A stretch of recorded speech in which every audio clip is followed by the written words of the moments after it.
نہ میرا بچہ اسکول پڑھنے کے لیے گھر سے باہر نکل سکتا ہے، نہ میرے صوبے کا غریب انسان روزی مزدوری کے لیے گھر سے باہر جا سکتا ہے، اور اگر گھر سے باہر نکلتا ہے وہ اپنے آپ کو محفوظ نہیں سمجھتا۔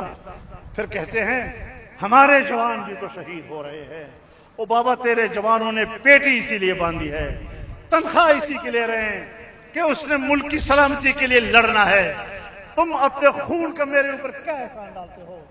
تم میرے خون پسینے کے ٹیکس سے اسی بات کے لیے تو تنخواہ لے رہے ہو، لیکن مقتدرہ سے اللہ نے مومنوں سے ان کی جانیں اور ان کے مال خرید لیے ہیں، اور اس کے عوض ان کے لیے بہشت تیار کی ہے۔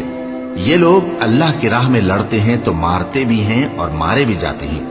یہ تورات اور انجیل اور قرآن میں سچا وعدہ ہے جس کا پورا کرنا اسے ضرور ہے، اور اللہ سے زیادہ وعدہ پورا کرنے والا کون ہے؟ تو جو سودا تم نے اس سے کیا ہے اس سے خوش رہو، اور یہی بڑی کامیابی ہے۔